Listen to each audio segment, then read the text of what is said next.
mas o Senhor guardou a todos e nos fez chegar até aqui. O dia se passou, então nós te agradecemos por vencer esse dia. Fica conosco, abre a nossa mente, o nosso coração, para que no cumprimento da tua palavra, no exercício do diaconato, possamos cumprir a vocação que nos está proposta em nome de Jesus. Amém. Aula 7. Aula de número 7.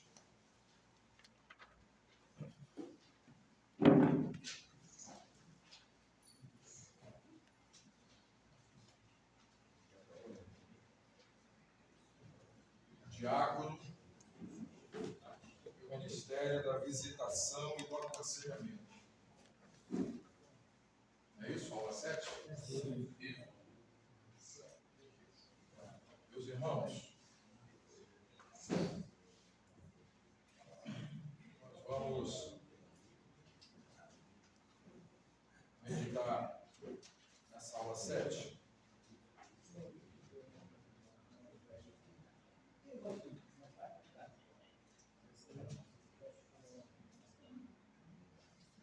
Nós vamos observar, olha todos para mim aqui, depois olha para a apóstolo. Nessa aula 7, o intuito é o diácono lidando com a visitação, ok? A visitação de uma forma geral, não é só nos lares, tá? Então, isso é muito importante pontuar, porque de todas as coisas, eu acho que essa é a que a gente mais lidar, com um diálogo com uma ou mais pessoas, seja em casa, ou seja em qualquer outro ambiente, a nível de visitação. O objetivo da aula, quem pode ler, em alto e bom som para todos. O objetivo da aula: capacitar o diácono para o cuidado pastoral básico por meio da visitação e do aconselhamento. Ok? Então, o que vai acontecer? Uma capacitação. É didático, né? Não tem nenhuma revelação do Espírito Santo. É só didática aqui. A gente poder exercer a função na visitação, quanto mais, melhor, a fim de que possamos ficar até mais afiados, né? E existem coisas bem mínimas, bem pequenininhas, que alguns acabam tropeçando, deixando faltar, deixando passar, e a visitação não fica 100%. Né? Eu penso que é muito ruim a pessoa visitada reclamar com o pastor alguma coisa do diácono que a visitou. Eu penso que eu, você, nós, que vamos visitar uma pessoa, nós estamos indo ali acima de tudo, deixar aquela pessoa bem. Nós somos a luz para aquela pessoa. Então, eu conheço pessoas que numa visitação ele leva o ponto de vista dele. Nenhum de nós podemos visitar ninguém com o nosso ponto de vista, embora o tenhamos. Enfiamos o ponto de vista no bolso. Eu tenho meu ponto de vista, mas não foi para isso que eu fui à visita, então eu ponho ele no bolso. E o meu manual de visita, o seu, o nosso, é a palavra de Deus. É o manual da nossa visita. Então, hoje a aula eu acho uma das mais importantes. Não desmerecendo as outras, mas eu acho que essa merece mais atenção da nossa parte. Vamos lá. O objetivo a gente já leu, né? Então vamos ler aqui.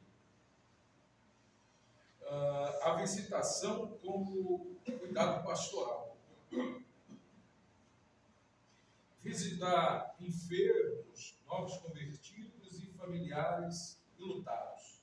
Antes do comentário, vamos ler Tiago, capítulo 5. Tiago, capítulo 5, vamos sentar um lugar.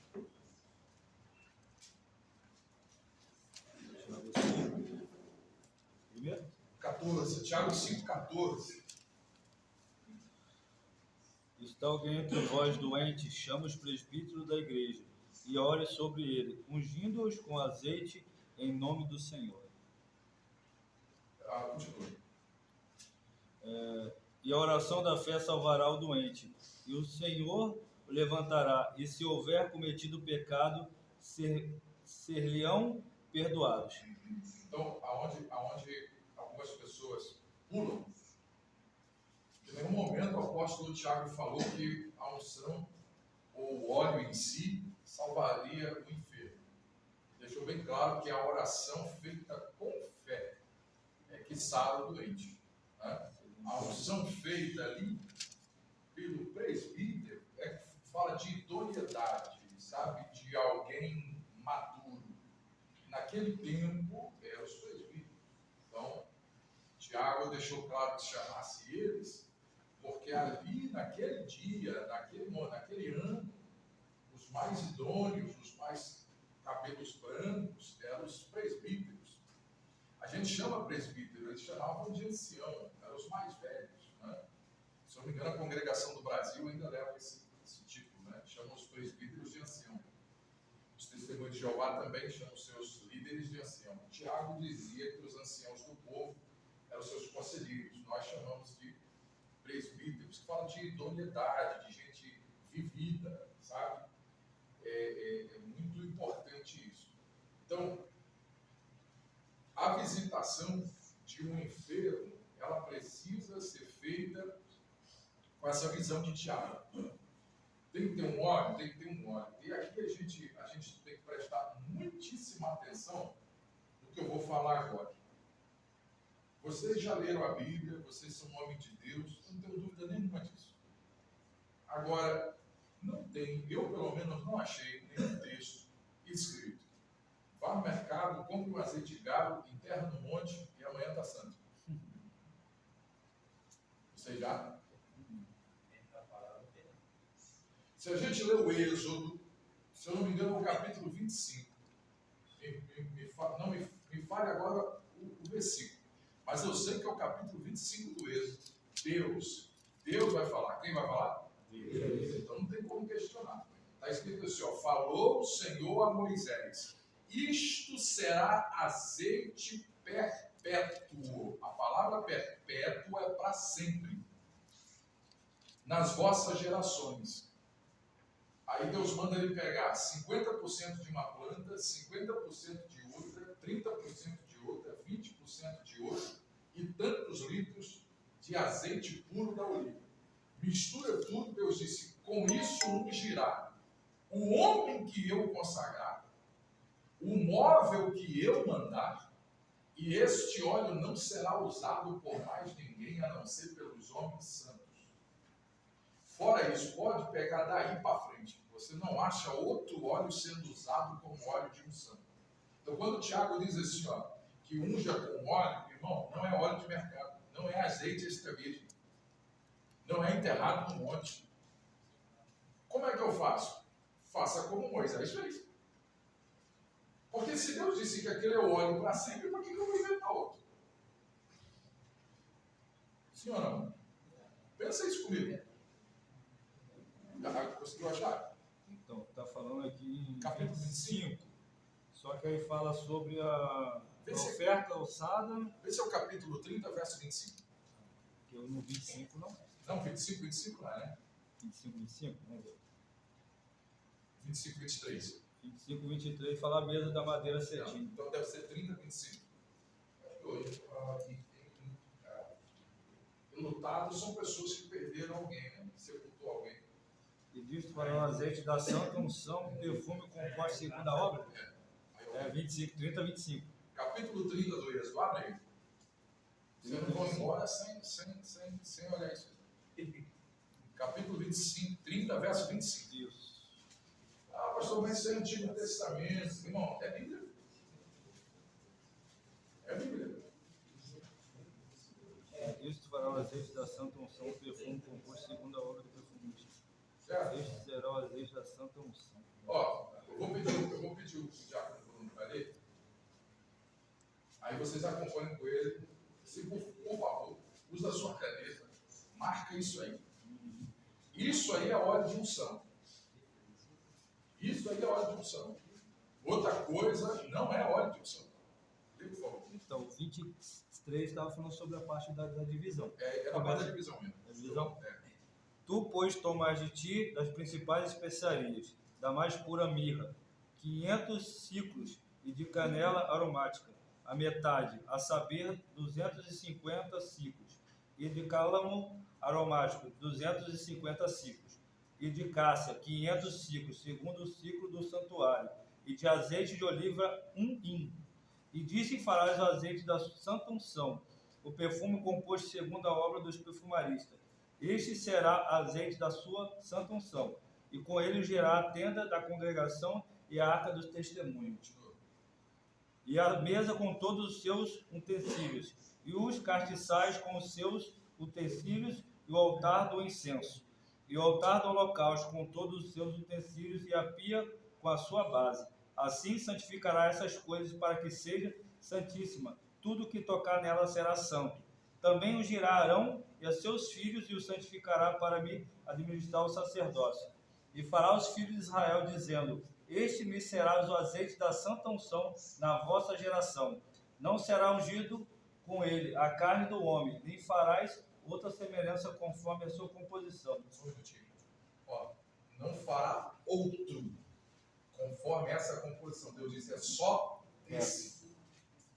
O que Deus está dizendo? Quem fabricar qualquer outra coisa dizendo que é óleo de unção, não é. Quando ele diz que não ungirá a carne do homem, o que ele está dizendo? Não sai ungir da reveria. Okay. Entendeu? Ah, vem cá que eu vou te ungir. Não, estou com dor de dente. Não, peraí que eu vou te ungir. Não, é um óleo específico, apropriado para a missão de um homem de Deus. Então o que Deus disse para ele? Qualquer um outro que for fabricado não pode ser mais óleo de unção. É só esse. Né? Aí, entendeu? Então, se usar ele corretamente, se não usar ele, Deus ainda libera. Use corretamente para que vocês não sofram. Serão expurgados dos seus povos. Então, o que você vê hoje em dia? Que a pessoa leva óleo para casa, leva um azeite para casa. Entendeu? Isso, gente, é muito perigoso. Você quer ver o quanto que isso é perigoso? Porque não dá tempo da gente ler tudo aqui, porque a aula é curta. Tá? A gente podia passar 3 horas só falando do azeite da unção. Desse que Deus falou. Mas presta atenção. Vocês sabiam que até prostituição, a Bíblia fala, até prostituição tem unção? A sua cara é de que eu estou mentindo, quer ver? Você fez cara de que eu estou mentindo. Provérbios capítulo 7. Abre aí. Você fez a cara de que eu estou inventando. Provérbios capítulo 7. Abre aí. Vamos ler a partir do verso 1. Vamos ler com muita atenção, você vê que o negócio de óleo, de unção, é coisa séria.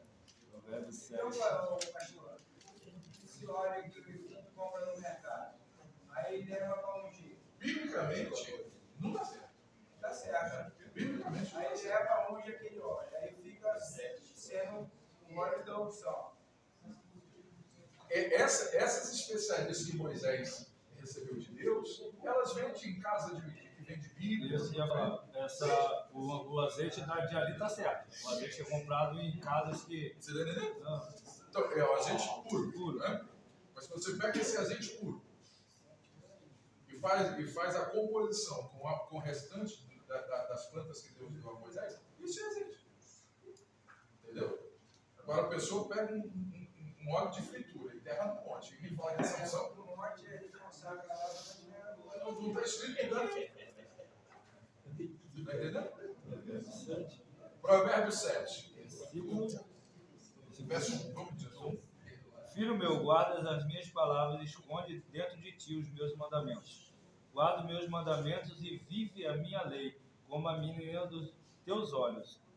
Atai-os aos teus dedos, escrevei-os na tábua do teu coração, dizendo a sabedoria: tu és a minha irmã, e a prudência chama a tua parente, para te guardares da mulher alheia, da estranha que lisonjeia com a sua palavra, porque da janela da minha casa, por minhas grandes... Só um minutinho. Da janela da casa. Pega aí. Agora. Presta atenção no que vai vir agora. Da janela da casa em diante, dobra a sua atenção.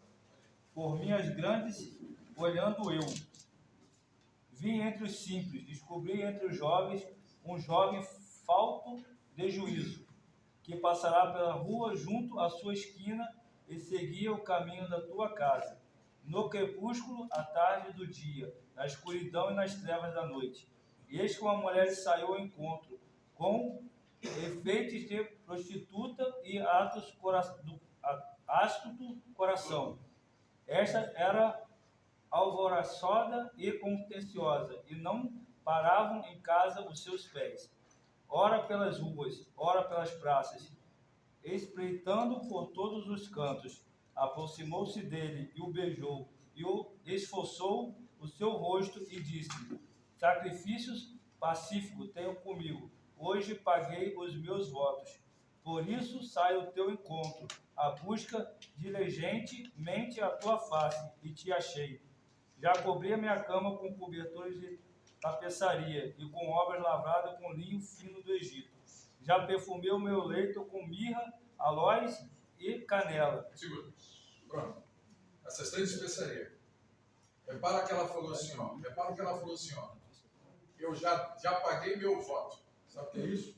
Era uma oferta que você dava pelo pecado. Ela está pagando antes de pecar. Só que ela já programou como vai ser. Ela falou, o meu leito já está pronto, a oferta eu já dei. E já tenho a unção. Aí ela diz o perfume com 3 composições. E ela é crente, porque só crente paga voto. Entendeu? Então você vê a audácia dela em mexer com óleo. Então não é qualquer óleo, irmão. Quanto mais. Jesus foi ungido 2 vezes para morrer. Para morrer foi ungido 2. Na cabeça e no pé. Por que é para morrer? Porque as 2 vezes usaram o mesmo óleo. O nardo. Depois você dá uma lida, não dá para a gente ler tudo agora, mas se você dá uma lida, você vai ver assim, ó. Jesus foi ungido na casa do Lázaro. No pé. Aí, alguém tentou parar Maria. Aí Jesus disse assim, ó, para minha sepultura ela fez isso. Aí depois ungiram ele no pé. Ou foi na cabeça. Vai dar no lixo. E de novo alguém tenta parar uma mulher. Aí ele diz, para o dia da minha morte ela fez isso. O que Jesus está dizendo? O nardo é um óleo que só unge para quem está morrendo. Pesquisa na Igreja Católica. A extrema unção é feita com nardo. Que é a unção de quem está quase morrendo. O nardo é um azulzinho cheiroso. Né? Então, às vezes, o crente, né, na maioria das vezes o obreiro, acha que o óleo é mágico, que é bonito e cheiroso, vai fazer um milagre. Se você usa uma composição, já pensou, você vai ungir para abençoar uma pessoa com mirra, com aloés e canela, é o óleo da prostituição. Quem falou isso foi Salomão. Não é? E se você usa só o nardo, você está despedindo a pessoa para morrer. Você está vendo? A Bíblia está dando passo a passo do que é óleo de unção. A gente não pode vacilar. A gente não pode vacilar. Então, como a gente lê o Tiago falando que se tem alguém doente, chame o presbítero, porque ele sabe, esse cara sabe o que é unção, ele é idôneo, ele já viveu, ele sabe o que é unção, ele sabe o que é o óleo. Então, ele que tem que ungir, ele não vai brincar com esse negócio. Ele não vai sair ungindo da reveria. É isso que o Tiago estava explicando. Entendeu? Que o óleo da unção anda com o homem de Deus. Com esse óleo foi ungido Saul, com esse óleo foi ungido Davi, com esse óleo foi ungido o próprio Salomão. Davi foi ungido 3 vezes. 3 vezes. E com esse mesmo óleo. Entendeu? Deus deixou claro, tudo que esse óleo tocar é dele. Então, se tem alguém doente, esse óleo toca, a pessoa ora com fé, nenhuma pessoa de Deus permanecerá doente. E nem vai ser vítima de doenças fatais. É isso que que Tiago estava deixando bem claro. Então, os senhores podem fazer visita com óleo, mas não pode ser óleo de fritura. Entendeu? Não pode ser o óleo que Salomão está falando. Não pode ser um nardo. Senão você não abençoa a pessoa, você está passando da ponto lá. Mas aí tem que seguir essa receita aqui. É como o Bruno falou. A igreja aqui já Tem já o óleo pronto. tem a loja específica vende o óleo de oliva puro. Entendeu? E as demais fragrâncias que se misturam. Mas como a sua igreja já tem, problema algum. Você Ele pode já pegar na compra igreja. já pronto, né? Ou já Já compra pronto. Que é esse óleo aí, mano? O que eu acho que aqui é rico. Pelos fica quieto. Óleo de oliva puro. Se você for numa casa que Antigamente vende, nós não tirávamos, eu subia para um monte de 5, 6 Na CPAD mesmo. fazendo merda, não,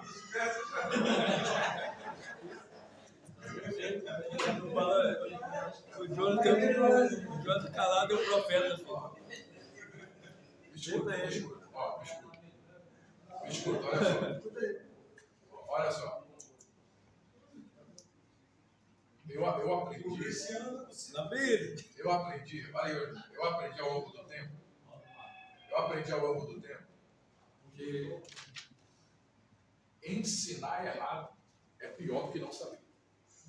Então, você não saber não faz de você um vilão.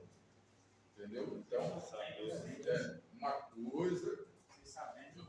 E a gente está lendo, a gente está vendo os textos. A ótica de Tiago é toda essa. Entendeu? Quando ele diz para apanhar o azeite, é tudo que tem a referência desde Moisés até eles.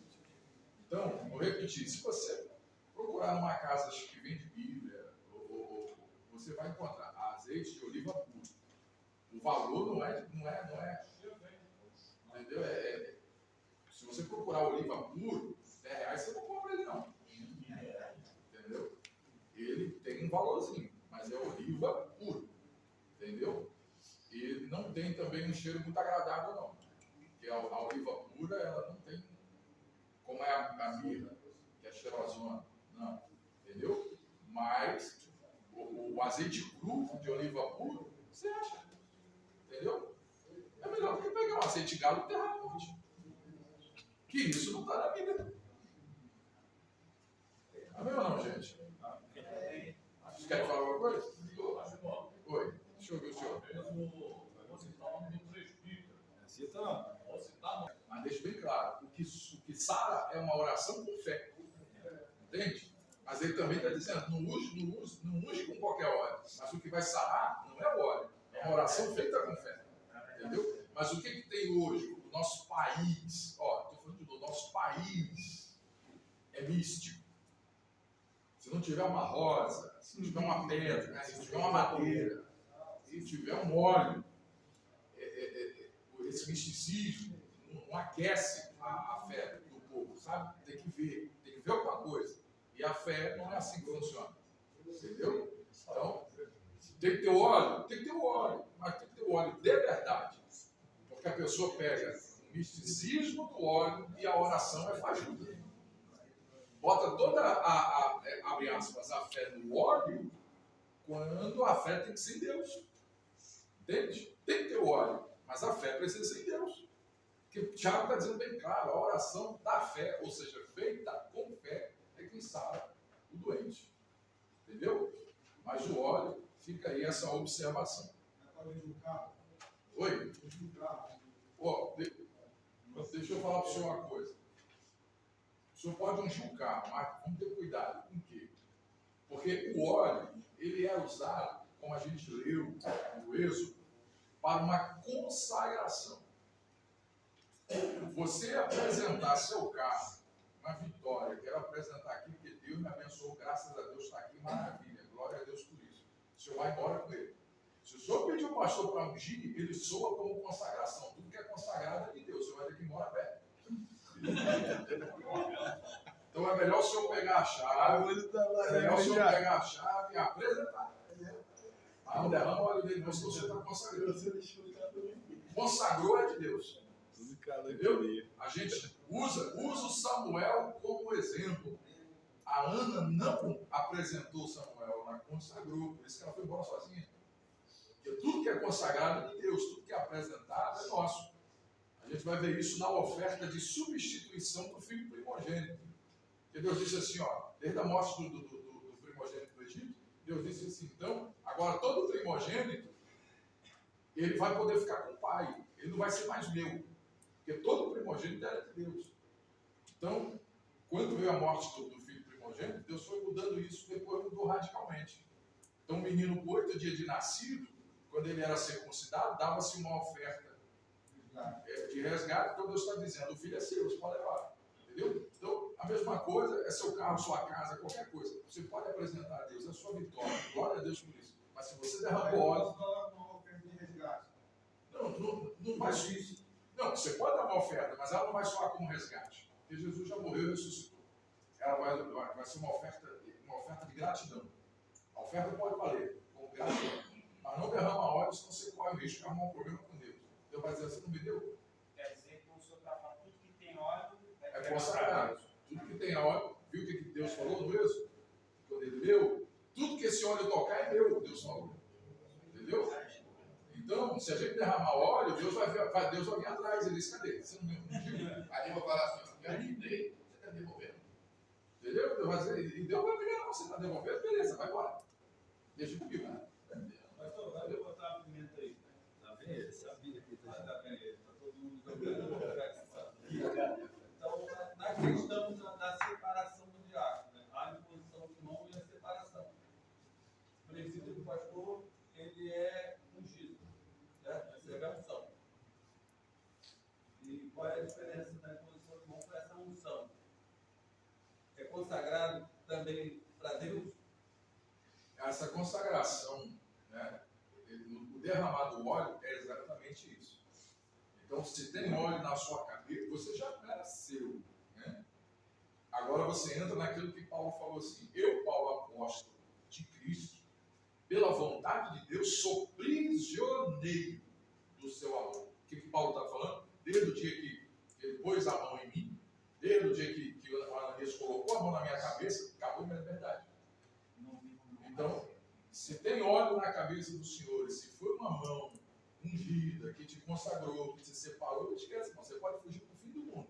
Deus vai atrás de você porque tem um óleo dele na sua cabeça. Entendeu? é um sonho. Jamais. E assim, você pode correr, pode fugir.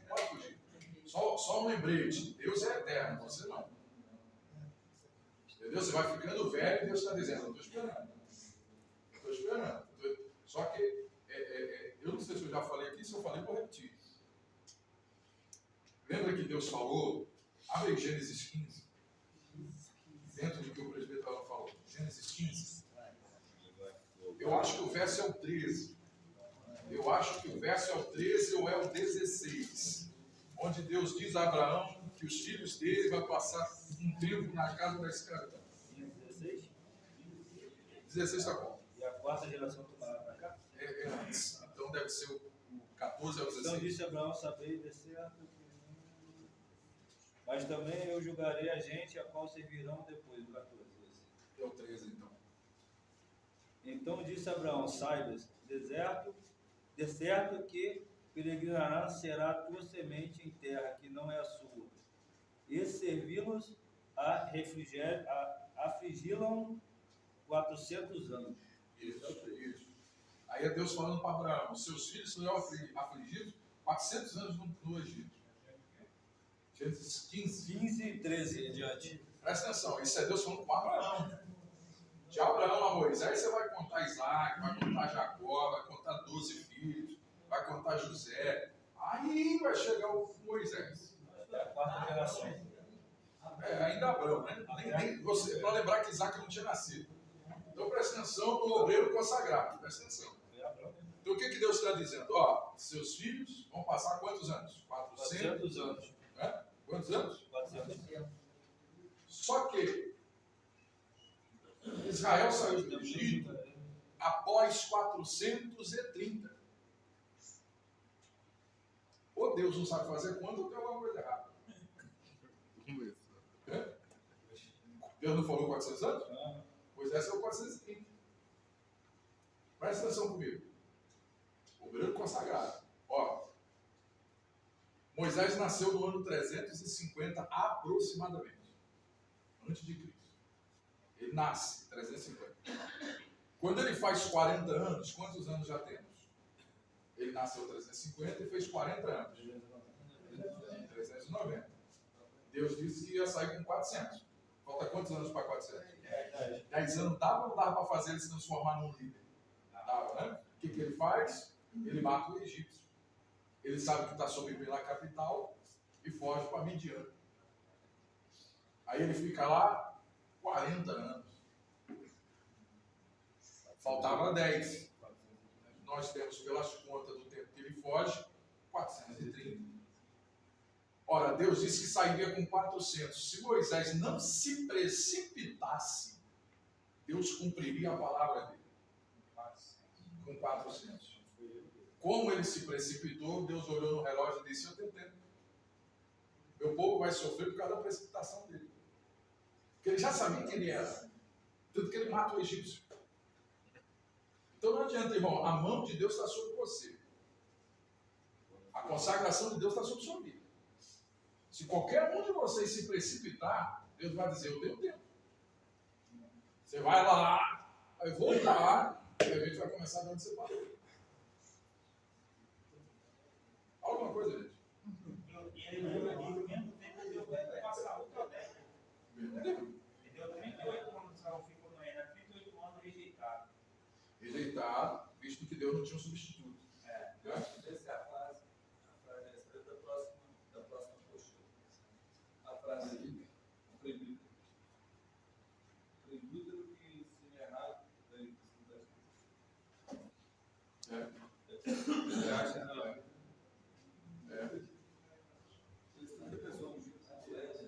é isso mesmo. Quando ele me falou da colher, eu pensei que era o outro cara que eu sabia. E esse só botou na colher, botou dentro do Gil. Ele queria dar para você dele. Cara, Imagina. Eu desconfio que era isso. Imagina. não, mas não. Pode não tem barriga para dar o óleo não. Então, senhores, ó, não foge do diaconato, não esquiva, porque Deus tem com vocês uma grande obra. Alguém quer falar alguma coisa antes da gente ler? Não? Então vamos aqui na apostila. O povo sofre por falta de conhecimento. Quantas vezes eu olhei para o ano falando um monte, eu não sabia disso. E aqueles obreiros que estão começando agora, que acham que o sal vai fazer milagre. Eu conheci um cidadão, sem dar o nome, ele dava sal para as pessoas, ele orava e fazia assim: ó, você leva essa pitadinha de sal, quando você entrar na sua casa, você bota lá na cama, se o marido da fulana estava bonito, você bota a pitadinha de sal na comida dele, para ele. Aumentar a pressão, pai.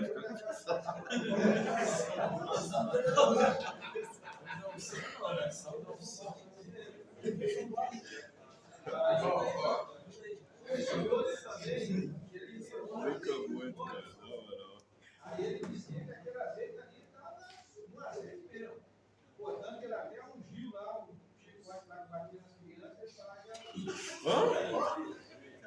fala que Aí não, até o Chico ali. Chicote Aí você não tinha ouvido dessa, não. Essa aí só foi a primeira vez que chicote o Gil. Ele tá precisando do chicote aqui, ó. Ó, vou falar uma coisa que é cada uma, parece que. Entendeu? Ó, tem que comentar. Aí, Mas Chico. essas e outras, exemplo do sal, pode ter certeza. Tá? Quando o pessoal achou uma fonte de água e a água parecia ruim, falaram para o Eliseu, Eliseu falou: tem sal, joga sal na água. Aí a água ficou boa. Mas nunca mais Eliseu fez isso. O exemplo aqui da mulher samaritana, quando ela tocou na veste de Jesus e ela foi curada, a fé dela não foi na veste, a fé dela foi na veste, somente eu tocar nas suas vestes eu serei curado. Ou seja, tem coisas que você não pode materializar, mas através da tua fé, aquele símbolo ali, você pode curar outras pessoas. Exatamente. Entendeu? Às vezes a pessoa tem sal, tem água, tem gente que é curada através da água, mas só que a fé dela não é a água, a fé dela é Jesus. Naamã foi curado o quê? 3 vezes você vai no rio, você será 7 vezes, né? Você será curado. A água curou ele? Não, foi a fé dele que curou. Essa Tem essas regiões que às vezes. A gente seguimos o caminho pentecostal. Né?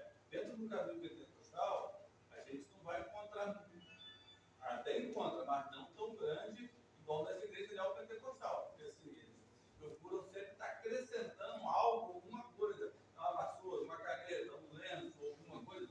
Ou discriminando denominações religiosas. Só que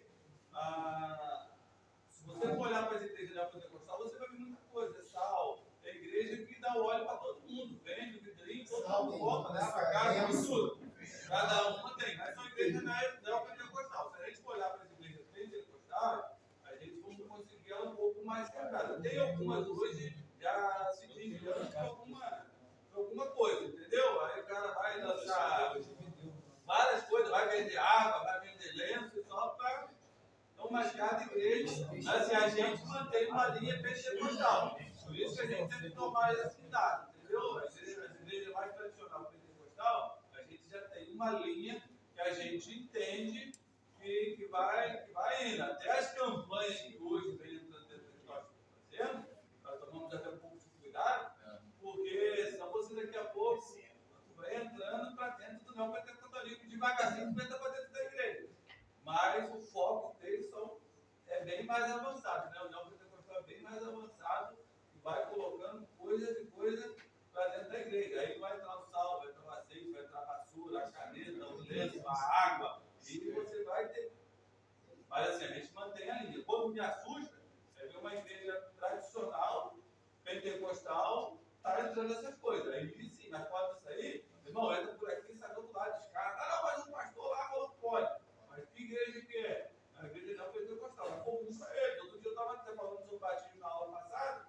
Eu parei no sinal, no semáforo, entrou o cara com a faixa grandona, parou a faixa na frente. Aí tinha o pessoalzinho no canto, cadastrando o pessoal para se batizar domingo. Entendeu? Ei. Sem ensinamento nenhum. Parando no sinal, porque arrecada domingo batizar. Não, o cara vai assim, sua igreja não é pentecostal. Para ele, eis aí a água, o que te impede? Vou pegar a passagem do eunuco. Eu quero me batizar, o que me impede? O eunuco não fez palestra, o eunuco conversou com o Felipe e foi batizado. Aí o cara vai pegar ali, vai arrumar um gancho e vai te socar de taca. Entendeu? Mas. Dois coisas do falante. É igual a pessoa bota um copo com água direto da televisão, ali o missionário, o poder de estar orando, entendeu? Aí acabou ali. Aí a pessoa tem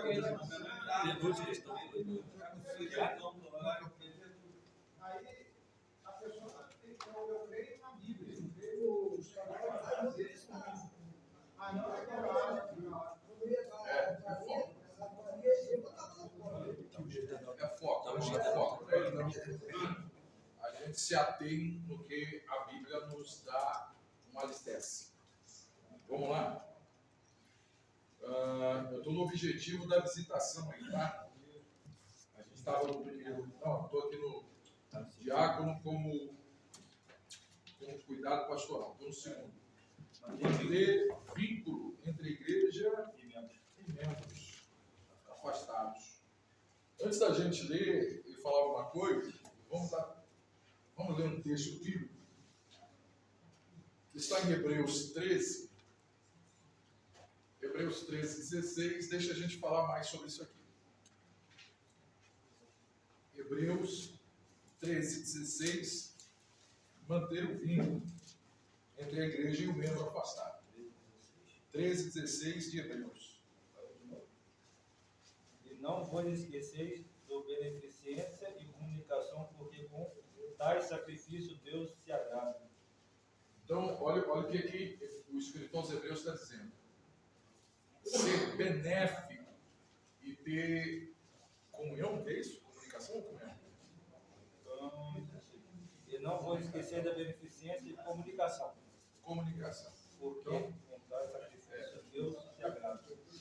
Então, esse é um sacrifício que agrada a Deus. Olha o que ele está dizendo. Hebreus 13, 16. Esse é um sacrifício que agrada a Deus. Que na sua visitação, você tenha uma comunicação bem definida com as pessoas que você está visitando. Tá? E, claro, seja benéfico, que seja, né, você não está indo lá, repito as palavras do começo, com o seu ponto de vista.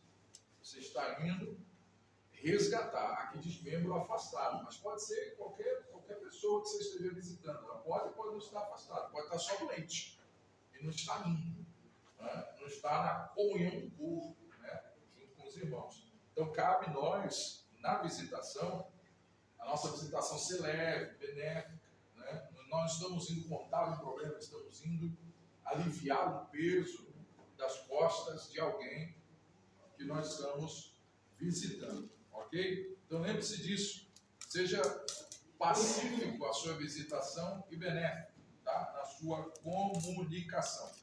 Terceiro ponto aí, ó, levar o consolo e encorajamento, lembrando que a igreja é o corpo de Cristo. Levar consolo e encorajamento, essas duas coisas são muito importantes. Em Gálatas, Paulo fala isso em Gálatas, se eu não estou enganado, dá uma olhadinha para mim, capítulo 6 de Gálatas, verso 2, acho que Paulo fala isso, Gálatas 6, 2, de Gálatas. Carregai os fardos uns dos outros, para que a lei de Cristo seja cumprida. O que é que ele quer cumprir? A lei de Cristo. Paulo quer cumprir a lei de Cristo.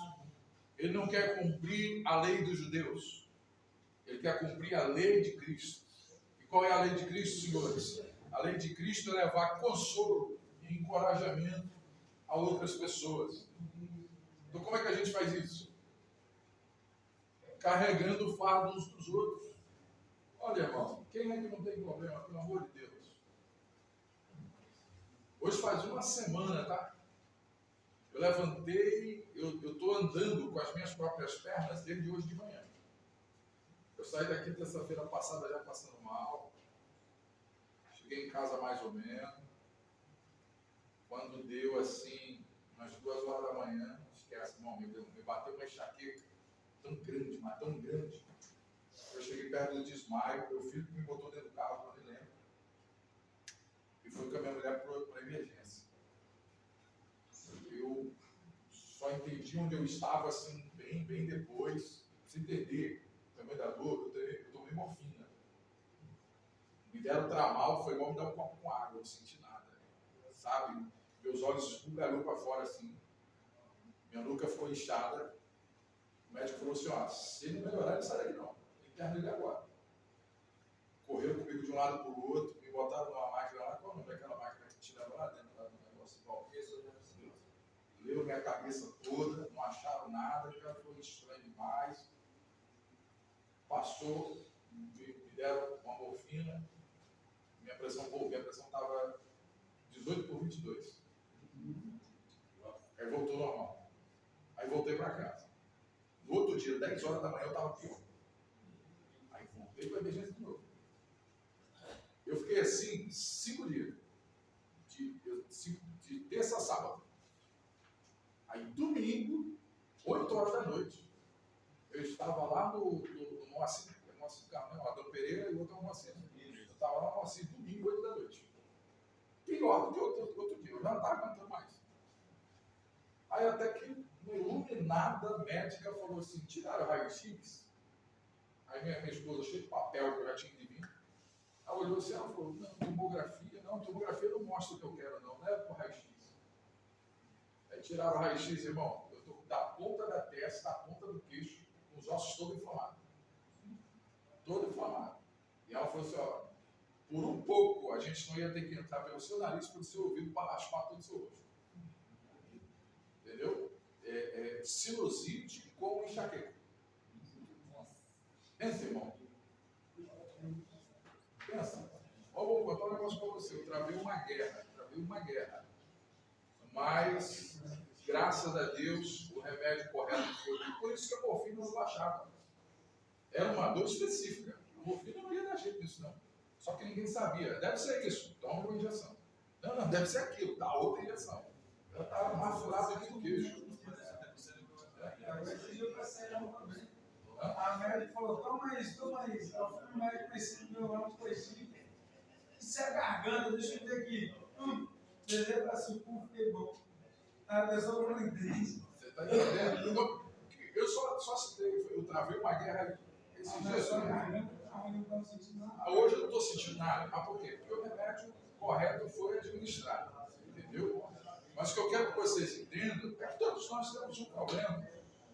Só que se eu ficar alheio a você, como é que eu tenho a coragem, a cara de pau de dizer que você é meu irmão em Cristo? Se eu não dou a mínima que você está passando, irmão. Eu tenho que ser seu irmão. Eu posso até não resolver, mas o fato de dizer, irmão, estou aqui, conta comigo. E mesmo se você me pedir ajuda e eu não conseguir, mas eu me mostrar, mostrar empatia ao que você está passando, te dar pelo menos uma palavra de conforto, de consolo. Isso é igreja, gente.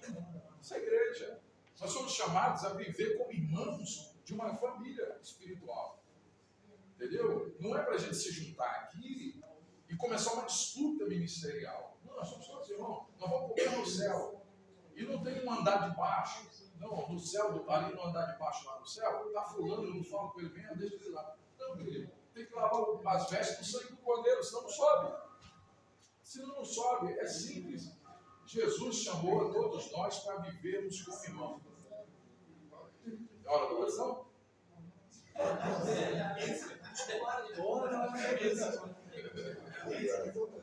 Sino forte, hein? Então, gente, consolo e encorajamento tem que ser as nossas divisas na nossa visitação.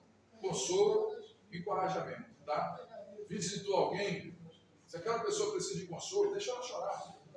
Deixa ela chorar. Mesmo que você não tenha muito para falar, dá o ombro, deixa ela chorar. É tudo que ela quer. Tudo que ela quer. Chorou, você vai ter uma palavra de conforto, de encorajamento, deixando claro que você e a igreja estão prontos para colocar ela de volta na linha de frente e marchar em rumo ao céu, em nome de Jesus. Então, nós somos o único exército que deixamos os feridos para trás. A gente precisa acabar com isso. Eu acho que hoje muitas igrejas, não falo uma igreja, várias igrejas hoje quer que o pastor que visite, né? Ah, o pastor tem que visitar, mas aí tem os irmãos, os obreiros, diáconos, que inclusive, não sei se o diácono pode levar cedo, mas inclusive na ceia, esse caso o irmão conseguiu entender como foi pregar ou orar por ele. Isso aí também é função do diácono. E também fazer visita. O meu pastor que tem que vir. O pastor. Se depender tudo do pastor. Se depender só do pastor, para que tem o obreiro, né? Ou presbítero, que é obreiro. Então, o pastor é muito ocupado para isso. Tem os demais, né? Mas é difícil. Às vezes a ovelha não entende. A ovelha quer o pastor. Entendeu? Mas é preciso ter um jogo de cintura. É daí que a gente tem que ter a estratégia na ponta da língua, né? Para não ficar mal avisado. Vamos dizer assim. Vamos lá? Então, carregar a carga uns dos outros é muito importante. O objetivo da visitação. O objetivo da visitação. Consolar e fortalecer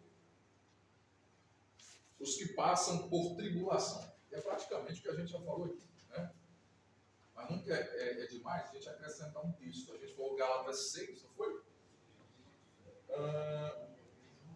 Segunda carta de Paulo aos Coríntios, vamos ler. A segunda carta de Paulo aos Coríntios, o capítulo é o primeiro.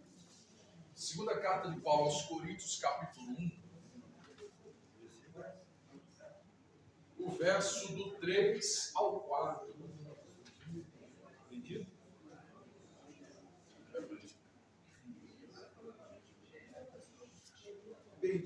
seja. Só um minutinho, lá. Não, mas não é. Acho que tem alguma dúvida aí atrás? Hã? Não? Tá tudo certo? Tá tudo certo? Qualquer coisa, levanta a voz. Vamos lá, primeira carta de Paulo aos Coríntios, capítulo 1, Segunda. Perdão, segunda. Verso 3 e 4. Bendito seja Deus, o Pai de nosso Senhor Jesus Cristo, o Pai das misericórdias, e o Deus de toda a consolação, que nos conforta em toda a nossa tribulação, para que também possamos confortar os que estiverem em alguma tribulação, por meio do consolo com o qual nós mesmos somos confortados por Deus. Ok? Olha o que Paulo fala. Paulo diz que já fomos consolados. Né? O ministério do Espírito Santo. E com o consolo que temos dele, podemos consolar quem passa por alguma dificuldade, alguma tribulação, em qualquer âmbito, em qualquer espécie. Você, acredita no que eu estou falando, pela obra do Espírito Santo, tem a autoridade do céu para confortar quem quer que seja em nome de Jesus. Acredita no que eu estou lhe falando. Entende? Então, esse é o objetivo por você passar se a missão for uma visita. Né? Se a missão for uma visita. Ainda falando aqui do objetivo da visitação, avaliar as necessidades materiais e espirituais. Aí nós vamos ter que voltar lá na aula 1, Atos 6. Vamos lá? Atos 6, do verso 1 ao verso 3. É exatamente isso aí. Essa avaliação. Verso 6, capítulo 6, verso 1 ao 3. Ora, naqueles dias, crescendo o número dos discípulos, houve uma murmuração dos gregos contra os hebreus, porque as suas viúvas eram desprezadas no ministério cotidiano. E o 12, convocando a multidão dos discípulos, disseram: não é razoável que nos deixasse a palavra de Deus e servirmos às mesas? Escolhei, pois, irmãos, dentre vós 7 varões de boa reputação, cheios de Espírito Santo e de sabedoria, a quais constituímos sobre este importante negócio. Onde começou essa necessidade dos diáconos? Quando os gregos convertidos disseram que as viúvas estavam passando necessidade juntamente com os órfãos. Então, viu-se a necessidade do ministério dos diáconos. Então, avaliar a necessidade material e espiritual é a função primordial do ministério do diácono. Haja visto que o diácono passa a existir oficialmente graças a essas dificuldades que os apóstolos estavam tendo devido ao grande aumento dos discípulos na sua missão apostólica, tá bom? Então, é função do diácono avaliar. Então, veja bem, numa visita, é importantíssimo que haja essa avaliação. O Tiago disse que se eu posso fazer o bem e eu não faço, eu cometo um pecado. Se eu não fizer, eu estou cometendo pecado. Eu posso e não fiz, eu cometi pecado. Então, eu não posso chegar dentro da sua casa e apenas falar umas línguas estranhas, fazer uma oração a plenos pulmões e te abençoar e ir embora, sem fazer nenhuma avaliação dos dois lados, espiritual e material. Então, tem que haver uma avaliação da parte do diácono. Tá? Isso é de suma importância. Então, lembre-se, o ofício do diácono, ele surge na necessidade de que as viúvas estavam passando dificuldades e os gregos convertidos acharam estranho porque não era assim que Jesus trabalhava. Então, eles criticaram o trabalho dos apóstolos, eles brecaram, pisaram no freio e disseram: espera aí, acho que esses caras têm razão.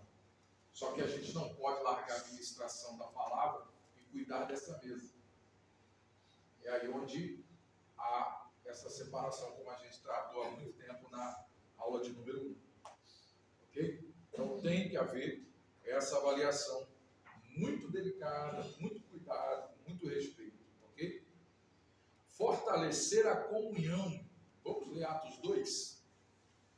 Fortalecer a comunhão, Atos 2, verso 42 e 43.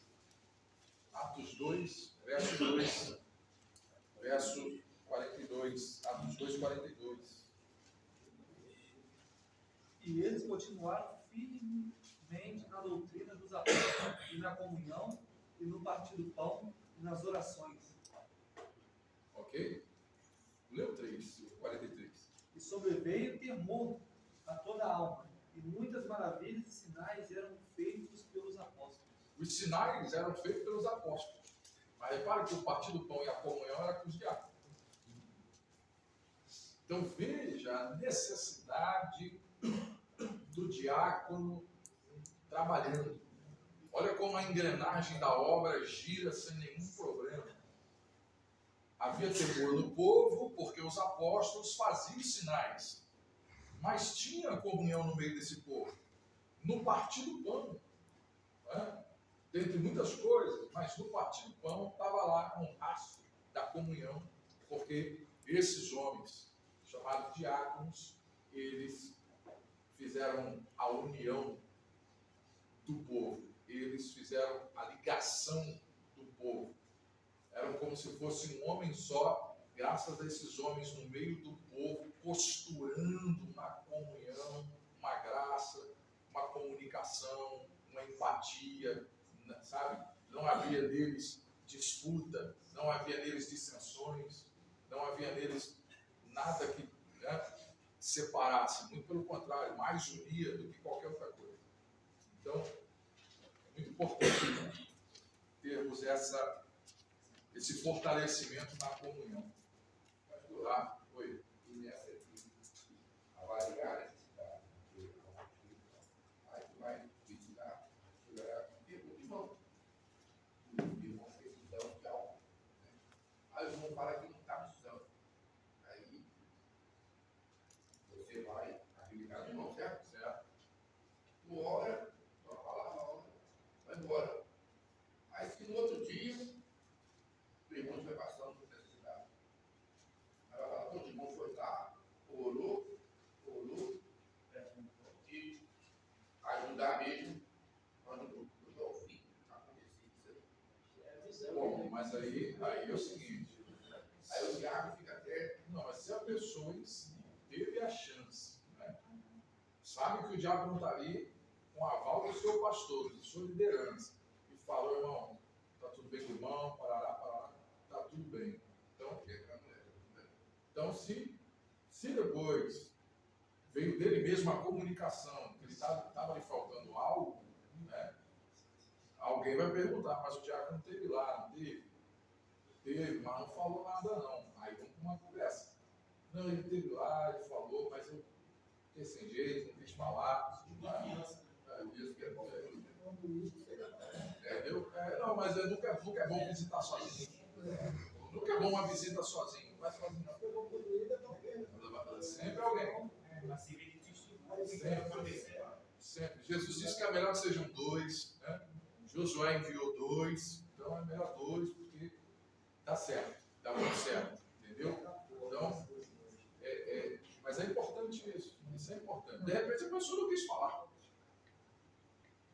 não sentiu a vontade para falar, mas falou pessoalmente com o pastor, o que não pode, isso não tem problema nenhum, é mais da consciência dessa pessoa que foi visitada, porque ele não pode dizer que o diácono não quis ajudar, não foi ali solícita, né, com as necessidades dessa pessoa. Vou botar a pimenta aí. Também, às vezes acontece, tá? Não é o caso, mas às vezes acontece também, se quem for lá fazer a visita, fulano, vai lá fazer a visita. Quem vai na casa da pessoa, se for uma pessoa que não inspira confiança, que o cara abrir para ele essa situação, por quê? Às vezes chega lá, daqui a pouco todo mundo na igreja saber que o cara está passando necessidade e que passou que for lá e pegar cedo. E vou viajar, ele vai até selfie para lá, estou vendo na casa do irmão. E foi lá. Então, assim, tem pessoa que às vezes prefere se reservar do que abrir. Não, isso às vezes acontece. A pessoa não quer falar, porque assim, eu vou me expor na igreja, isso espiritualmente acontece também.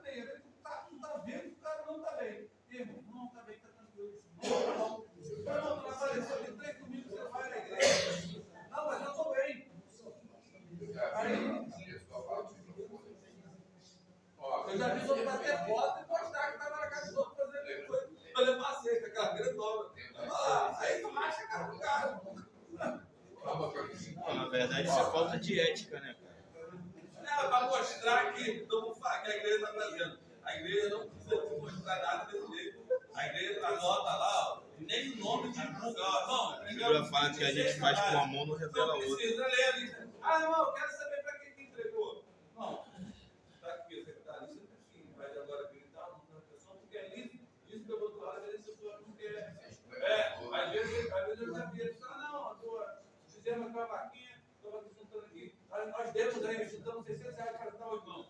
Não preciso falar nada, bom, só quem está sabendo é quem deu. Não preciso falar para quem não deu, para divulgar aí que demos, nós juntamos e demos para o cara. Porque é assim, de alguma forma, a pessoa se sente comigo. Então, por isso que muitas pessoas vêm, não pede, né? Tem também, do outro lado também, vamos falar também, né? Tem aquele também que é sem vergonha, que está para trabalhar, fazer as coisas, e fica na coisa da igreja só pedindo. É esse que pode botar a foto dele no outro, só que ele continua pedindo. Esse aí tem que ser. Esse também. Então, ele tem que medir quem é o cara que está precisando. Esse precisa conversar com o irmão do chicote. Não. Tem que Chicote. tá? Aí tem que inspirar confiança quando for fazer o pedido.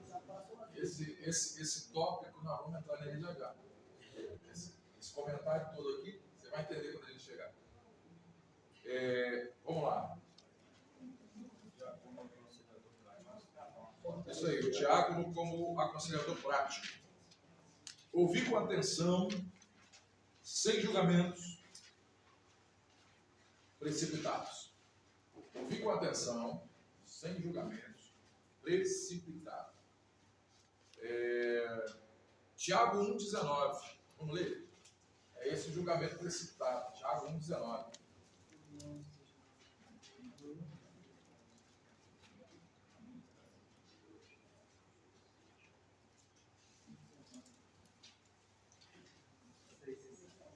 Tiago 1,19. Portanto, meus amados irmãos, todo homem esteja pronto para ouvir, tardio em falar, tardio em irar-se. Ok? Então, Tiago está falando exatamente isso aí. O falar e o falar com ira é um pouco pior. Né? Então, quando você for visitar, não tire nenhuma conclusão precipitada. Escute tudo. Escute tudo. Tá? Porque a base do seu conselho está na palavra de Deus. Não está em nenhuma ideia, nenhum achismo, nenhum ponto de vista. Está a partir da palavra de Deus. Com coerência e cuidado, por você estar tratando espiritualmente uma vida. Tá bom? Então, ouvir com atenção, sem julgamento precipitado. Basear o seu conselho sempre na palavra do Senhor. Salmo 119, verso 105. Um texto áureo. Né? Salmo 119, verso 105.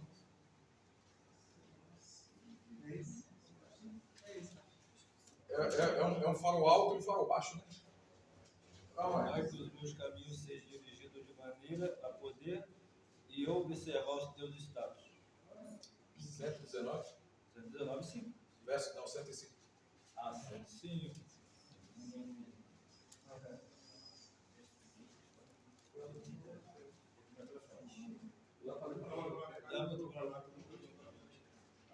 Apartai-vos de 119, 5, né? Não, 119, 105.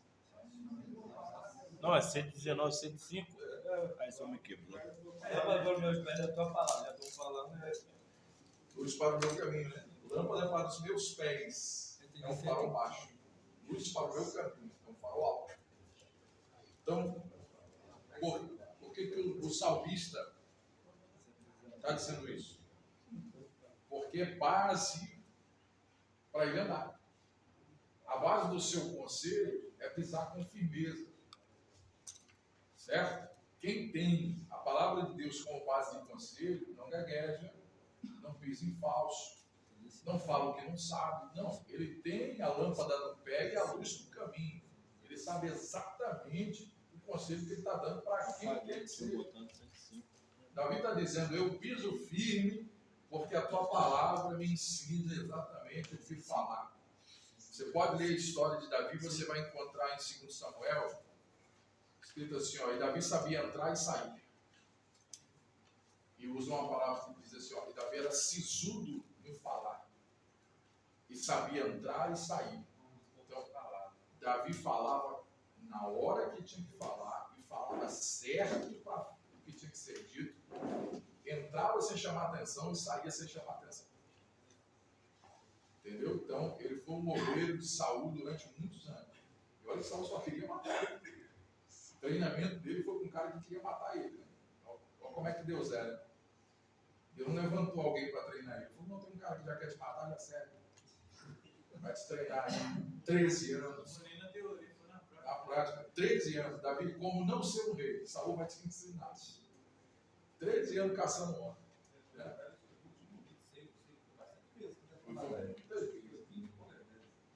Muitas vezes tentou matar pontos de Davi. Se você ler o Salmo, meu Deus, não, tem um Salmo que Davi chora muito. Ele fala muito de lágrima nesse Salmo, que é o Salmo onde Saul mais tentou matar ele. Ele cantava à noite. Ele fala, a lua me ouve como testemunha. Ele falou, enquanto dormem os meus, eu aqui pereço sem sono. Porque ele velava o sono dos filhos, dormia em deserto no meio do mato. Saul alugou 3.500 homens para caçar ele de dia e de noite. Alugou, estava pagando os caras. Ele já estava perdendo a paciência? Davi? Eu acho que sim. Porque o Salmo, rapaz, eu acho que é o Salmo 89. Eu acho, eu tenho certeza. Porque a última guerra que Saul participou, que ele morreu, Davi estava para ir. Estava para ir. Ele não foi porque o Espírito não falou, ó, esse cara não vou não. Esse cara não vou. Será que esse cara, em cima da hora lá, muda de ideia, vai pro lado de Saul, mas ele não vou não. Vai ficar com a volta. Pô, mas ele me serviu para aqui, nunca teve problema. Não, com ele eu não vou. Se negou. Quando ele voltou, que ele encontrou a casa dele e chama. Mas ele queria ir na guerra. Ele já estava saturado. Ele ia na guerra que não era para ir. Se ele fosse, ele matava Saul. E ele teve oportunidade 3 vezes de matar Saul. Mas se ele fosse naquela guerra tinha um desfecho muito ruim com Saul. Teve, né? Mas seria pela mão de Davi. Mas o rei dos filisteus ficou preocupado. Esse cara não vai matar os reis, ele vai me matar na covardia. Então fica aí, quando eu voltar a gente conversa. Então você vê, o cara foi tão caçado que ele teve que morar com os inimigos. O único lugar onde Saul não caçou eles, na terra dos inimigos. O próprio filho Saul dava conta tudo para Davi. Toda a guerra que era. Foi difícil. Foi difícil para Davi até se tornar rei. Né? Não foi fácil, não. Então, ele deixou bem claro que pisar firme era só através da palavra de Deus. Agora, isso aqui eu achei importante. Claro que muita coisa que é importante, eu achei isso aqui, no mínimo, interessante. De toda visitação, saber quando encaminhar ao pastor. Quando o assunto da visita tem que ser, saiu da visita, de imediato o pastor precisa ficar sabendo. Quando? Como? De que maneira? Aí, eu acho que o texto que eu escolhi fala muito sobre isso. Vamos ler o Êxodo. Êxodo capítulo 18, do verso 17 ao 23. Êxodo 18, do 17 ao 23.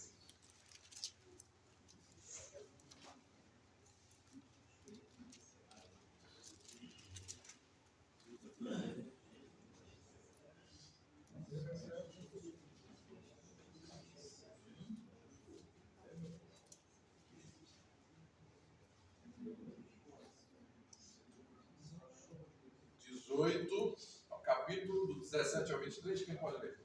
O sogro de Moisés, porém, lhe disse: não é bom que fales, totalmente desfalecerás, assim como este povo está contigo, porque este negócio é muito difícil para ti. Tu só não o podes fazer.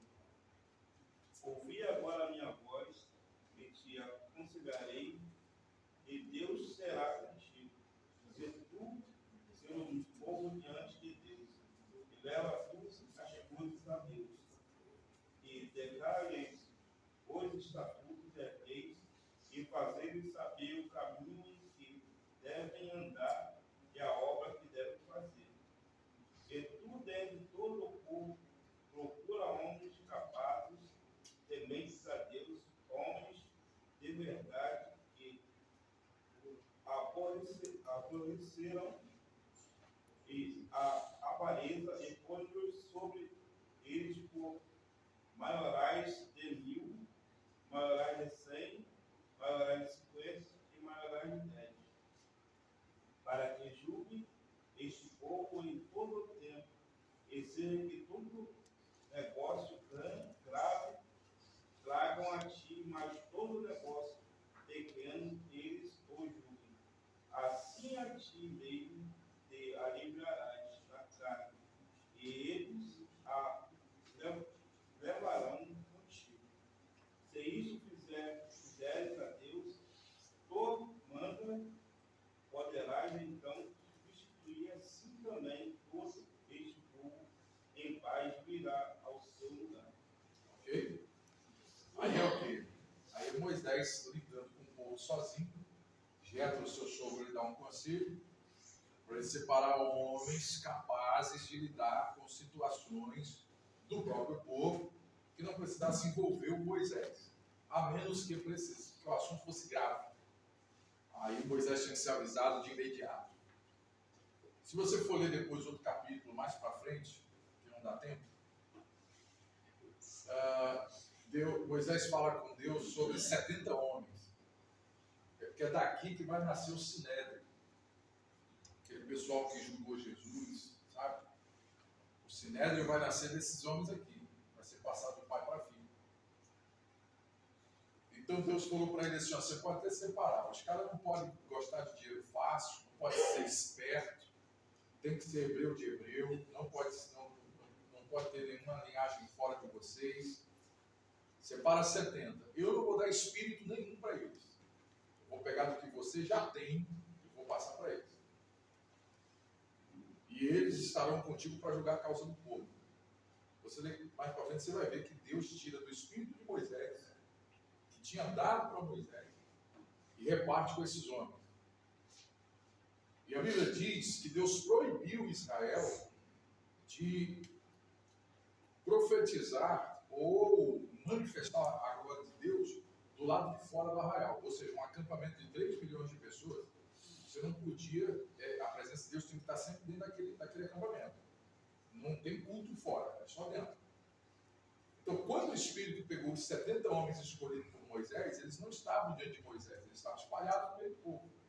Já tinham sido escolhidos. É como se cada um de vocês estivesse no trabalho de vocês, mas vocês já são diáconos. O Espírito dessa autoridade pegou eles. E eles começaram a profetizar. E um estava do lado de fora do arraial. A Bíblia diz que Josué passou a mão na espada e foi decapitar a cabeça desse cara. Só que Josué não fazia nada sem comunicar a Moisés. Então ele falou assim: ó, tem gente profetizando e tem um fora do arraial. A ordem que Deus te deu é que se profetizou fora do arraial, tem que sofrer. Eu estou indo lá agora. A pergunta é: eu mato ele lá fora, eu trago aqui dentro? Moisés falou: quem dera, Josué, se não só 70, acho que todo esse arraial profetizasse. Fora ou dentro. Quem dera todo mundo sentisse o que eu sinto, Josué. Josué ficou meio em choque assim, sabe? Porque o zelo dele, pela ordem, ia matar um cara que estava cheio de Deus. Entende? Então, desses caras aqui vão nascer o Sinédrio. Eram homens que traziam a gravidade para Moisés. E se não era grave, eles resolviam entre eles. E assim o povo caminhou 40 anos no deserto. Então, quando o assunto é grave, é preciso de imediato que o pastor fique sabendo, ok? E assim, saiu da visita, pastor, estou passando aí para dar um relatório de visita. Assim que aconteceu. E lá vai você cumprindo com a sua vocação. Entende? Então, você foi separado, você tem Espírito Santo, faz cumprir bem o teu ministério. Então, o que você acha? O que você acha? Não, eu não estou aqui para achar. tenho que levar isso aqui ao pastor porque eu não sei resolver. É muito grave e eu não sei resolver. Entendido? Então, a visão é exatamente essa. Atitudes importantes na visitação. A apostila aí, ó. Atitudes importantes na visitação. Confiabilidade e sigilo. Aqui a gente já conversou sobre isso. Confiabilidade e sigilo é a pessoa que vai na visita, o visitado está precisando, mas não se sente bem com aquela pessoa, porque aquela pessoa tem uma língua solta. Ele não vai ser sigiloso com a visita. Entende? Então, infelizmente, até para a sua liderança conhecer esse indivíduo, ele vai ter que passar na visita. Né? E aí o visitado falou, não, olha, eu não me senti bem, tá? Porque o histórico de fulano é X, não sei se é verdade, mas é o que eu ouço, então com ele eu não quis falar. Tá? Então, sigilo na visita é imprescindível. É imprescindível. Tá? A gente não pode sentar para tomar um café e falar da visita. Né? Principalmente com quem não foi. Você está entendendo? Então, você ter essa confiabilidade e sigilo é imprescindível. Respeito à privacidade. Irmão, ó, esse é um ponto de vista meu, tá? Não é visita, então eu vou dar meu ponto de vista. Então, ponto de vista meu. Eu acho que se eu chegar na casa de uma pessoa para visitar e querer orar todos os cômodos da casa da pessoa, é um pouco evasivo, né? A pessoa está me esperando, a pessoa deixou eu entrar. Irmão, então já estou lá dentro, estou ali, alimei meu pai na sala, e ali faço tudo que convém ao ministério, porque não, Deus mandou, Deus me deu aqui no teu quarto. Companheiro, foge disso, porque respeito à privacidade de quem você está visitando. Então, ore pela pessoa, o Deus que vai te usar na sala dessa pessoa vai vasculhar a casa dele dentro e fora, e a obra vai ser feita. Tá? Vai ser feito. O tópico está dizendo isso, né? Respeito à privacidade. Agora, se a pessoa falar assim, o senhor pode orar no meu quarto? Né? Aí é um assunto, né? É abrir para você, né? Aí entra, né, esse cuidado dobrado. Né? Porque, óbvio, vamos supor que, vamos pensar que 2 dos senhores estão fazendo visita. Não vai ser com uma mulher sozinha. Né? Porque, né, você tem uma relação. Estou vendo aqui. Não, tem que ir uma irmã. Não posso visitar uma mulher sozinha. Né? Mas o dono, o chefe da casa está lá. Então eu posso orar no quarto dele. Né? Sempre acontece isso. Não, pedindo. A gente vai solícito, né? Então vamos lá orar. Você quer dizer, vamos orar. Né? Agora, tem que respeitar a privacidade. Né? Não vá onde não deixá-lo. Deus vai usar você ali. Né? Não entendi. É aquilo, né, irmão? É aquilo, né, irmão? É difícil. Entra aqui nesse respeito, né? Entra nesse respeito. Meio-dia você não visita ninguém, irmão. Né? Meio-dia você não visita ninguém. Tá querendo visitar o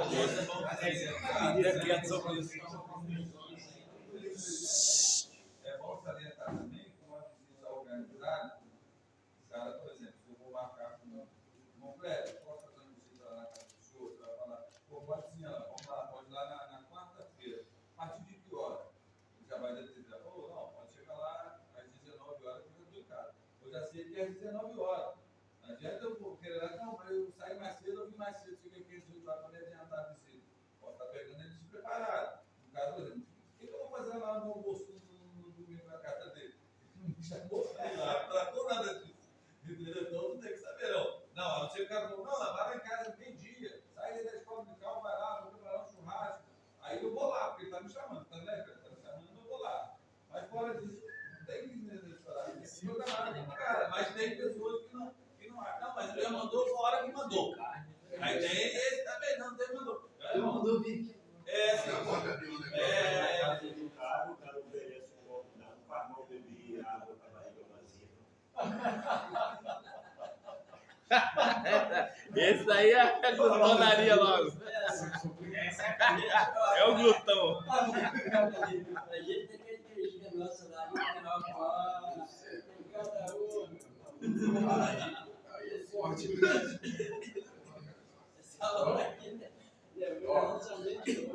Vamos voltar nessa conversa aqui mais para frente.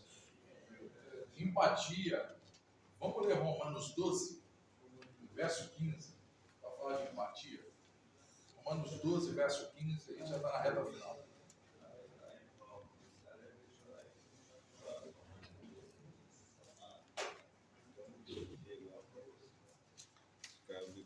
Cara. 12, 15, pode ler quem achar? Alegrai-vos com os que se alegram e chorai com os que choram. Isso é empatia. Você chegar e encontrar uma pessoa, você está visitando uma pessoa, precisa de um consolo, você fala assim, irmão, é assim mesmo, partiu. Então, isso aí é por isso que a pessoa está chorando. Então, mesmo que você saiba que é isso, a palavra precisa ser colocada dentro do coração de um enlutado de maneira de luto. Né? Você precisa sentir a dor dessa pessoa. Então é de suma importância. Querer calar o choro de alguém que perdeu alguém é quase impossível. Né? Então, você precisa ter. Pegando um gancho disso aí, às vezes tem pessoas que às vezes chegam, não, eu sei o que você está passando. Irmão, cada um é de um jeito. Tá? Eu posso estar falando aqui com alguém que perdeu a mãe, com outro que perdeu a mãe. Cada um reage de uma forma. Então, assim, eu sei o que você está passando. Meu irmão, os amigos de Jó, quando eles foram visitar Jó, se não me engano, eles ficaram 3 dias sem falar nada, porque não tinha uma palavra com aquele cara. Então, não tem nada para falar? Fica ali do lado. Abraça quando pode abraçar. Jó não, porque é uma chaga, né? Mas, se você pode abraçar, abraça, fica ali, dá o teu apoio, não tem nada para falar, não fala nada. É melhor dar um abraço, estou aqui, se você precisar, eu estou à tua disposição. Mas não fala que sabe, que não entende, não chora, não faz, não fala nada. Mas se o cara perdeu alguém e sabe o que ele está passando naquele momento, Mas entenda-se bem. Por exemplo, é o que eu estava falando. Posso estar falando que tem pessoas que a gente perdeu alguém que aí o cara vai falar para a pessoa. Então, mas cada um reage de uma forma. Então, cada um sofre de uma forma. Entendeu? Cada um vai sofrer de uma forma. Cada um entende o luto de uma forma. Tem pessoas que negam o luto, tem pessoas que conseguem, vai de boa. Porque às vezes é um jargão brasileiro. Que a pessoa, eu sei que você tá. É um jargão que a gente usa no cotidiano, entendeu? Assim, é a mesma coisa assim, tu fala assim, o cara morreu, o cara chega lá, Deus sabe de todas as coisas, Deus está no controle, você está levando por aí. O cara morreu numa fatalidade, está quase jogando aquela fatalidade por uma obra de Deus. Pronto, já é o suficiente, o cara já olhar, então foi tu, né? Tu fez isso. Aí, não, assim, até isso tem que saber, eu falo, porque senão, assim, são coisas que aconteceu com permissão de Deus, né? Que são fatalidades, mas, assim, não é que eu vou assim, senão o cara podendo de Deus. E assim, pronto, já é o suficiente para a pessoa já. E as pessoas normalmente quando acontece, olham para Deus e falam, por que o senhor deixou isso acontecer? Né? Por que você deixou isso acontecer? Então, tem pessoas que quando perdem alguém, às vezes, pelo período, elas se revoltam até com Deus. O que você tem que fazer? Não combate, não fala nada, não rebate, deixa, o máximo que você pode fazer. Abraça e fica quieto.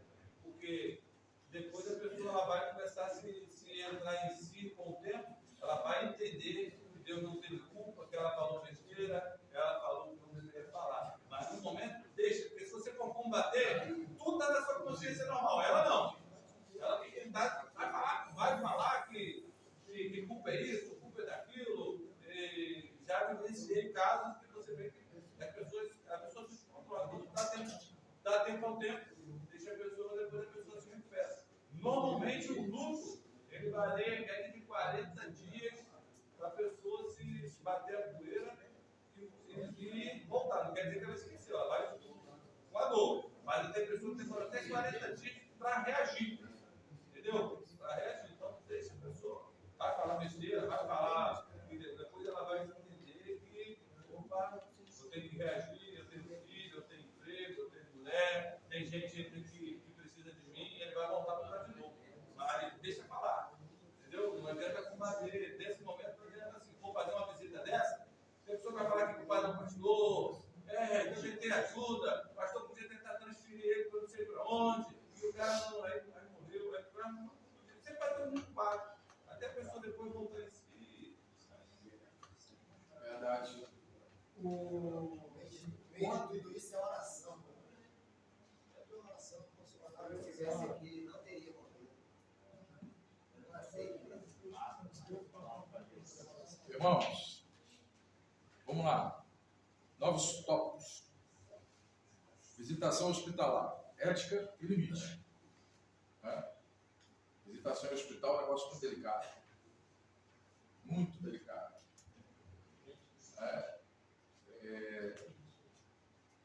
Antigamente era fácil, né? Você fazer visita em hospital era fácil. Ficou muito mais difícil por causa das pessoas que querem fazer culto dentro dos quartos.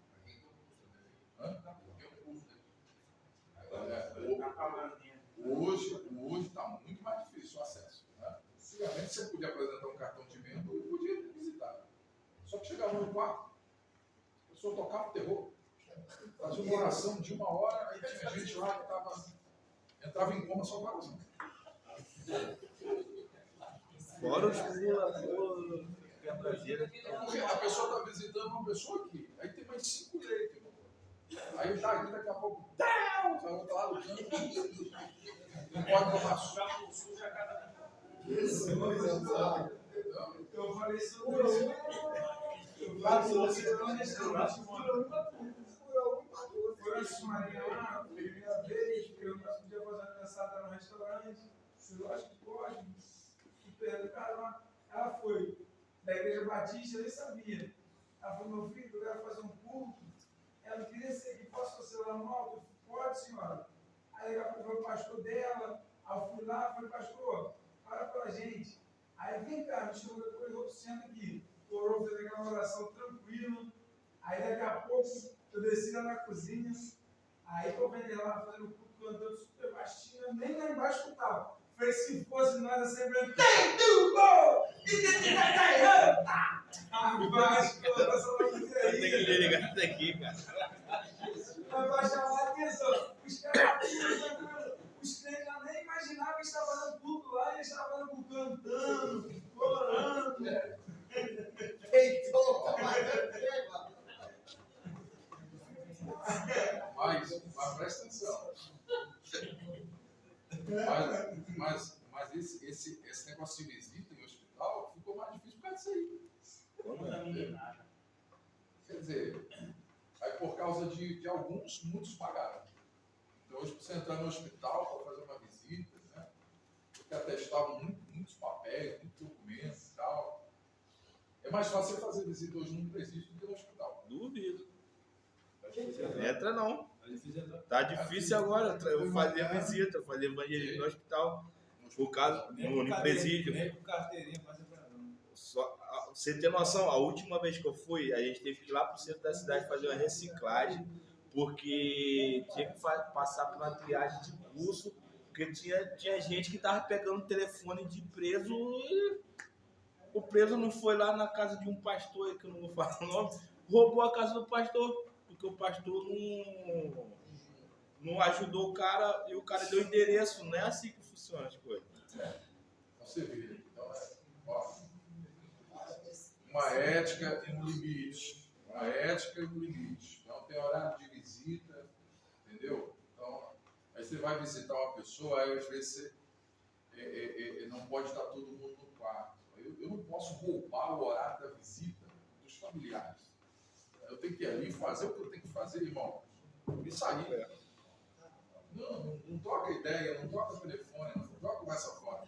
Faz o que tem que fazer, sai, porque a família precisa está ali com a pessoa que recebeu a sua oração. Entendeu? Então, ética e limite. A gente precisa ter isso. Tá? Vamos lá. Ferramenta básica do aconselhamento bíblico. E também relatório de visita para a liderança. Eu acho isso aqui de suma importância. Né? Toda visita precisa ter um relatório para aquele que te enviou, para saber se você cumpriu a missão, foi lá, fez tal, tudo certo. Aplicação prática, uma simulação de visita. Você precisa ter um plano de partida. Você sabe que está indo visitar, já tem um horário, já sabe quem é, já tem a equipe, ou já tem a dupla. O que você vai fazer? Você vai escrever no papel o seu roteiro. Olha, o assunto é esse, a pessoa que está nos esperando está passando por isso. Então eu vou chegar lá, olha, eu tenho essa oração, você já prepara para a palavra, e depois eu volto, falo alguma coisa. Já sai tudo, né? Não, mas chega lá, Deus dá. Não, eu sei que Deus vai. Só que o Espírito Santo só lembra que você leu. Então, se você fizer um script, chega lá, não tem como dar errado. A pessoa vai ser atingida, Deus vai falar com ela e vai dar tudo certo. Tá bom? Preparar um roteiro, as perguntas, né, que você tem que fazer para essa pessoa, dentre tudo que a gente já conversou aqui, tem que entrar sempre uma pergunta, uma avaliação, né? Você vai ali com um psicólogo do céu para essa pessoa. E organizar a escala da visita. Eu acredito que é imprescindível, tem que ter um grupo de visita. Um grupo hábil, habilidoso, pessoas idôneas, sérias, cheias de Deus, que essa visita vai trazer a pessoa para o corpo. Né? Ela se afastou, você vai trazer, está doente. Quando estiver boa, vai querer estar de volta rapidinho. Entendeu? Então, se não tiver esse grupo, se não tiver essa pessoa, se não tiver essa dupla, a pessoa vai lá fora e vai dizer assim, caramba, ninguém liga para mim, vou procurar outra igreja. Ou nem outra igreja, vai sair da igreja. Então, o que eu podia fazer, eu não fiz. Você acha que Deus vai cobrar isso de quem? Né? A gente é corpo, a gente não pode largar as pessoas assim. Entendeu? Então, eu acho que tem que ter. Amém? Alguém quer falar alguma coisa? Porque chegamos ao fim. Alguém quer falar alguma Falando coisa? de visita, Sim. eu estava passando por 8 dias. bicicleta, peguei bicicleta, fui dar uma volta de bicicleta, assim, vai ser menos, não tinha estilo, né? Ah. Assim, fui dar uma volta, peguei essa rigor aí, então um certo bar de certo amigo,